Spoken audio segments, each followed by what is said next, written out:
Les scams sont un des problèmes majeurs des NFT et du monde de la crypto-monnaie en général.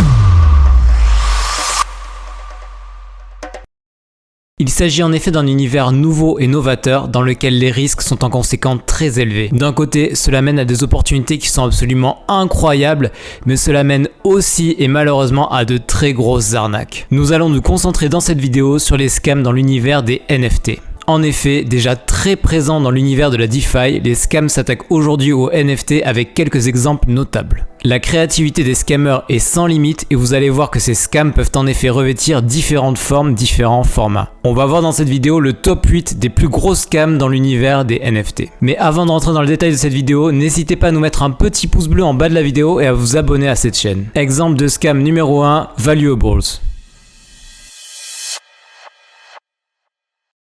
Valuables est un projet lancé en février 2021 qui permettait de racheter des tweets sous forme de NFT. Il s'agit alors d'un projet très expérimental et novateur qui attire des personnes prêtes à acheter des NFT de personnes célèbres, donc les tweets de ces personnes célèbres sous forme de NFT. Les tweets de Jack Dorsey, qui est le CEO de Twitter, ou de Elon Musk notamment, ont pu atteindre le million de dollars. Cependant, ce projet comporte une faille et même une énorme faille qui en fait en réalité un scam. En effet, il s'agit du NFT d'un tweet. Si la personne qui a rédigé ce tweet le supprime, le NFT du tweet n'existe donc plus. Le NFT est dans la blockchain, mais le tweet, lui, en revanche, ne l'est pas. Dans le cas présent, on peut considérer le NFT comme étant en quelque sorte le lien qui renvoie vers le tweet. Donc si le tweet n'existe plus, le NFT ne pourra alors plus renvoyer vers quoi que ce soit. En d'autres termes, ça ne fonctionne tout simplement plus et le NFT n'a alors plus aucune valeur. Il s'agit ainsi du premier scam important dans l'univers des NFT. Deuxième exemple de scam NFT majeur, Fame Lady Squad.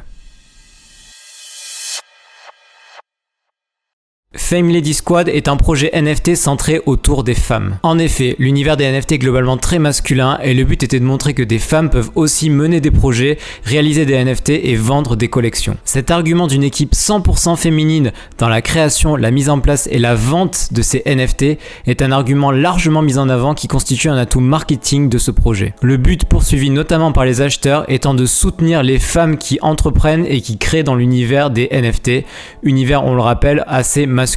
En réalité, et je suis sûr que vous l'avez vu venir, ce ne sont pas 3 femmes qui sont derrière le projet, mais 3 hommes russes. Ces derniers ont en effet voulu mettre en avant le côté féminin comme argument marketing pour vendre leurs NFT et se différencier sur un marché de plus en plus concurrentiel. Le résultat est plutôt prévisible, le cours de ces NFT s'effondre. Troisième scam NFT, Raccoon Secret Society.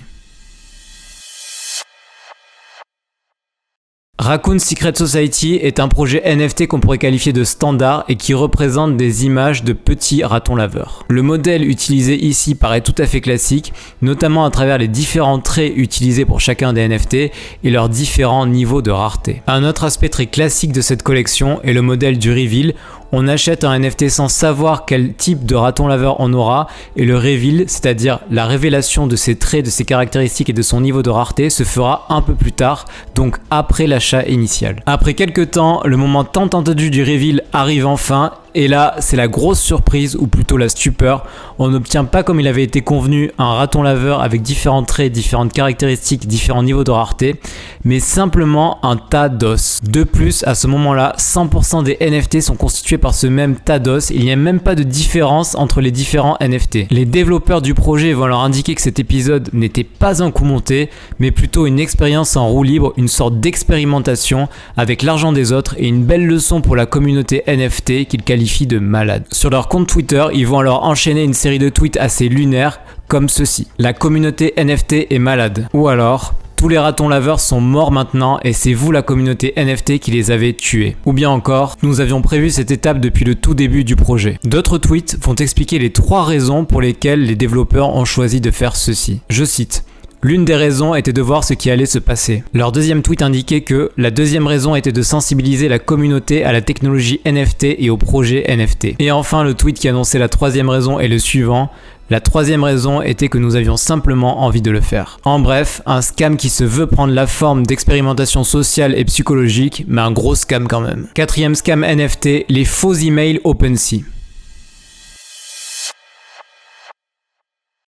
Comme vous le savez sûrement, OpenSea est la plateforme majeure de l'achat et revente de NFT sur le marché aujourd'hui. Le scam va alors prendre la forme suivante. Vous recevez tout d'abord un email vous faisant une offre pour un NFT que vous possédez dans votre collection. L'offre paraît incroyable, bien au-dessus des standards du marché et elle est donc extrêmement difficile à refuser. Par exemple, vous pouvez recevoir une offre à 150 Ethers pour un Bored Ape Yacht Club qui en vaudrait normalement 40, soit plus de 3 fois plus que le prix normal. L'utilisateur est donc extrêmement intéressé par cette offre, il va cliquer dessus et l'accepter. En réalité, le lien sur lequel vous avez cliqué et qui était présent dans l'email que vous avez reçu ne renvoie pas vers OpenSea mais vers un faux site OpenSea. La signature autorise alors l'utilisateur à siphonner le compte MetaMask. En d'autres termes, vous pouvez vous faire voler alors l'intégralité des NFT que vous possédez sur votre compte MetaMask en quelques secondes seulement. Ça peut évidemment représenter des sommes extrêmement élevées, et il est donc fondamental de faire très attention à ce type de scam et aux emails que vous recevez. Cinquième type de scam NFT, des airdrops de NFT malware.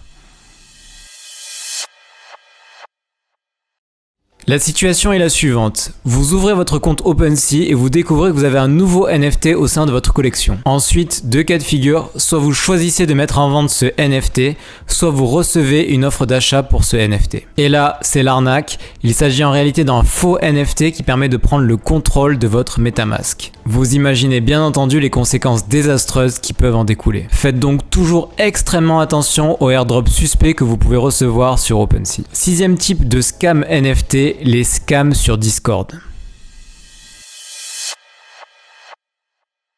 Vous savez sûrement qu'avec Twitter, Discord est l'un des deux réseaux sociaux les plus fondamentaux et les plus utilisés dans l'univers des NFT. Les scams sur Discord peuvent alors revêtir différentes formes. Tout d'abord, et il s'agit là de la forme de scam la plus courante et la plus utilisée, les scams via message privé. Il peut s'agir d'un lien qui renvoie vers une fausse collection au lieu de renvoyer vers la collection officielle, mais aussi d'un lien qui renvoie vers un faux site OpenSea, ou bien d'un lien qui renvoie vers un faux site Arblox, Arblox étant un des acteurs majeurs du monde du NFT dont les prix sont très souvent extrêmement élevés. Mais les scams sur Discord peuvent prendre d'autres formes, notamment les faux comptes vérifiés. En effet, sur Twitter, si vous disposez d'un compte vérifié, il vous est possible a posteriori de changer le nom de ce compte et la photo d'identité de ce compte. Pour que ce soit plus clair, prenons un exemple. Imaginez que vous soyez Vincent Martin et que votre compte soit certifié sur Twitter. Il vous est tout à fait possible de changer ce nom a posteriori pour le changer par exemple en Elon Musk et de changer votre photo de profil avec une photo de Elon Musk. Vous disposez alors d'un compte vérifié avec la photo et le nom de Elon Musk. Ce type de méthode est utilisé par des scammers pour gagner en confiance puis ensuite demander de l'argent avec le temps. Autre type de scam sur Discord, même s'il est beaucoup moins utilisé aujourd'hui, les échanges de NFT a un sens. C'est-à-dire que vous vous mettez d'accord avec quelqu'un pour échanger un NFT contre un autre NFT, vous envoyez le vôtre mais lui n'envoie jamais le sien. Au final, vous avez perdu votre NFT. Un autre type de scam sur Discord est sûrement de loin le plus efficace, un DM, c'est-à-dire un message privé vers le lien du site juste avant le lancement d'une collection NFT. En effet, imaginez la situation. Vous attendez le lancement de cette collection depuis des jours, peut-être même des semaines, vous êtes derrière votre PC, fébrile, vous attendez impatiemment que le site se mette en place, vous recevez un message avec l'adresse du site, vous cliquez, vous êtes dans l'émotion, vous achetez et en fait, il s'agit bien d'un scam.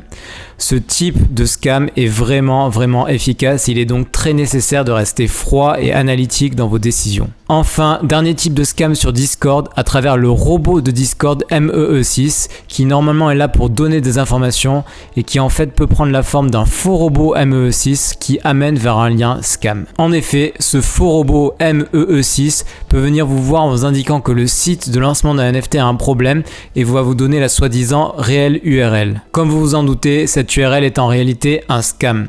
C'est arrivé très récemment sur un très gros drop sur Solana pour la collection Aurori. Le résultat, ça a mené à un véritable carnage. On a donc vu que les scams sur Discord sont très nombreux et peuvent revêtir différentes formes. Il est donc fondamental de toujours rester en alerte et toujours avoir un regard extérieur et un regard critique sur ce que vous faites sur ce réseau social. Septième type de scam NFT, les scams sur MetaMask. Ce type de scam va prendre la forme suivante. Tout d'abord, des personnes vont prendre contact avec vous. À un moment ou un autre, elles vont alors vous proposer de faire un Skype ou un Zoom avec vous. Leur but est simple, récupérer le QR code de votre MetaMask pour pouvoir tout récupérer et tout piller. Faites donc bien attention à ce type de scam qui peuvent se révéler un véritable désastre pour vos collections et pour votre portefeuille. Enfin, 8e et dernier type de scam NFT, le scam de l'art volé. En effet, certaines personnes vont récupérer le travail de quelqu'un, le minter et se l'attribuer. Cependant, c'est bien l'origine de l'œuvre qui fait la valeur de celle-ci et non pas l'œuvre en elle-même. Il existe un phénomène similaire dans le domaine de l'art génératif où en récupérant le code source de l'artiste, il suffit de le refaire tourner pour créer d'autres œuvres. En conclusion, on a pu voir que l'inventivité et la créativité des scammers est quasiment sans limite. Il est donc très difficile de faire une liste complète et exhaustive de tous les types de scams et de tous les outils qu'utilisent les scammers. De plus, il est important de noter que ce type d'arnaque évolue, change et se renouvelle en permanence. La méthode la plus sûre et la plus efficace pour se tenir éloigné de ces scams et ne pas tomber dedans est donc toujours de garder un œil extérieur, froid, analytique, de ne pas tomber dans l'émotion pour pouvoir rester le plus possible en dehors de ces arnaques. Car si les NFT sont un monde qui recèle d'énormes opportunités et de plus-values mirobolantes, elles restent une classe d'actifs jeune, nouvelle et qui est encore très souvent sujette aux arnaques. Et il serait tellement dommage de perdre le fruit de vos efforts, le fruit de votre travail sur cette classe d'actifs. Voilà, cette vidéo est maintenant terminée. N'hésitez pas à nous mettre un petit pouce bleu en bas de la vidéo et à vous abonner à cette chaîne. N'hésitez pas également à me dire dans les commentaires si vous avez d'autres sujets de vidéos que vous souhaitez que je traite à l'avenir. D'ici là, faites attention aux scams, portez-vous bien et à la prochaine.